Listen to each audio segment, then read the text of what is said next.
আসসালামু আলাইকুম। কি অবস্থা সবার? আশা করছি প্রত্যেকেই ভালো আছেন এবং সুস্থ আছেন।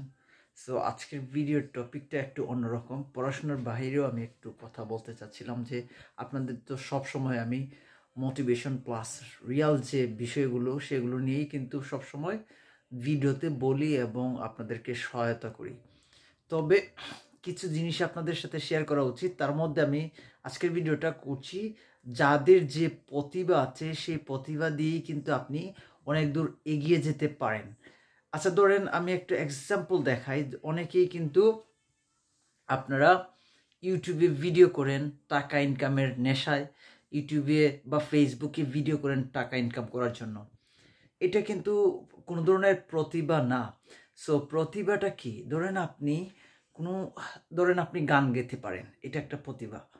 সো আমি যদি একটা এক্সাম্পল দেই, খুব ছোট্ট একটা শিশু ইন্ডিয়ার তেলেগু বা তামিলনাড়ুর হবে, তার বয়স 5 থেকে 6 বছর, তার সেই গানের একটা প্রতিভা আছে। সো সেই প্রতিভা দিয়ে সে গানের কন্টেস্টে সে প্রথম হয়েছে এবং সেই প্রথম হওয়াতে সে কিন্তু অনেক ধরনের সুযোগ সুবিধা পাচ্ছে বিভিন্ন কোম্পানি থেকে, বিভিন্ন জায়গা থেকে, এবং পাশাপাশি সে যে পুরস্কারটা পেল সেটা কিন্তু অনেক ভালো একটা অ্যামাউন্ট। ওই অ্যামাউন্ট দিয়ে কিন্তু তার ফ্যামিলি একটা ভালো সাপোর্ট পাবে। এইটা একটা। আরেকটা বিষয় হচ্ছে দেখেন, মানুষের যখন সে একটা ফেজ, তার একটা ফেজ যখন পৃথিবীর মানুষের কাছে পরিচিত থাকে, সে কিন্তু তার প্রতিভা ছাড়াতেই, প্রতিভা না থাকলেও কিন্তু সে তার ওই যে ফেস ভ্যালুর কারণে কিন্তু সে উপরে উঠে যায়। গতকাল ক্রিস্টিয়ান রোনাল্ডো সে ইউটিউবে একটা চ্যানেল খুলে এবং সেই ইউটিউব 24 ঘন্টার ভিতরেই কিন্তু সে সব ধরনের অ্যাওয়ার্ড জিতে নেয়। সেটা কোন ধরনের অ্যাওয়ার্ড? মানে ইউটিউবে যে অ্যাওয়ার্ডগুলো দেয়, যে 1 লাখ সাবস্ক্রাইবার হলে সিলভার বাটন, 10 লাখ সাবস্ক্রাইবার হলে গোল্ড বাটন, অ্যান্ড দেন হচ্ছে আপনার হচ্ছে 100 লাখ, যদি 1 কোটি সাবস্ক্রাইবার হয় তখন আপনি পাবেন ডায়মন্ড প্লেট। সো ক্রিস্টিয়ানো রোনালদোর ফেস ভ্যালুর কারণে কিন্তু সে কী করছে, সে কিন্তু 24 ঘন্টার মধ্যেই যত অ্যাওয়ার্ড ছিল ইউটিউবের সব অ্যাওয়ার্ড জিতে নেয়। তার মানে কি? Face value. কিন্তু এখানে কিন্তু একটা বিষয় দেখতে হবে, তার কিন্তু প্রতিভা আছে, যে খেলাধুলার যে প্রতিভাটা, সে কিন্তু ফুটবলের এক ধরনের রাজাই বলা যায়, সে ফুটবলে ভালো খেলে।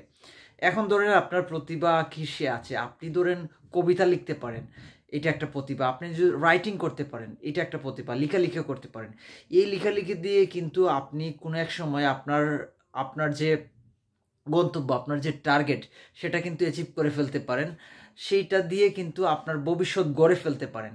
আমি সবসময় বলি, যদি আপনি একজন স্পিকার হন, কথা বলতে পারেন, তাহলে আপনার ওই কথা দিয়ে একটা প্রতিভা, এই প্রতিভা দিয়েও কিন্তু আপনি অনেক টাকা পয়সা, অনেক ফেম, সব কিছু অর্জন করতে পারেন এবং ফ্যামিলিটিকেও সাপোর্ট দিতে পারবেন।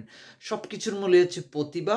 এই প্রতিভা দিয়ে কিন্তু আপনি অনেক কিছু করে ফেলতে পারবেন ইনশাআল্লাহ। তো আপনাকে প্রতিভার চর্চা করতে হবে প্রতিনিয়ত। আমরা কিন্তু অনেক সময় চর্চা করি না। অনেকেই ভাবতে পারেন যে আমি ইউটিউব করছি, হয়তো আমি কথা বলতে পারি, এই কথা বলার প্রতিভা দিয়ে আমি টাকা ইনকাম করছি।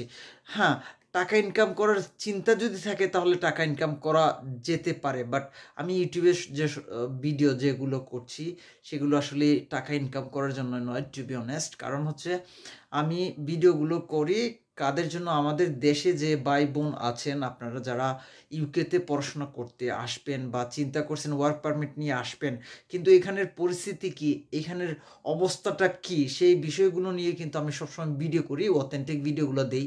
যে আমি সাবস্ক্রাইবারের আশায় বা টাকা ইনকাম করব সেই আশায় দিচ্ছি না।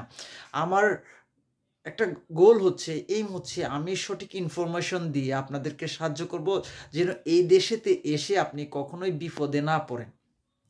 আর সেজন্য বলছি যে আমি সাবস্ক্রাইবারের আশা করছি না। আপনারা যদি বেশি আমাকে সাবস্ক্রাইব করেন, আমার ভিডিওগুলো দেখেন, কমেন্ট করেন এবং শেয়ার করেন অন্যদেরকে উপকারে যদি আমার কোনো একটা কথা লাগে, সেটাই হচ্ছে আমার জন্য সৌভাগ্যের বিষয় এবং আমি সেটার জন্য ধন্য মনে করছি।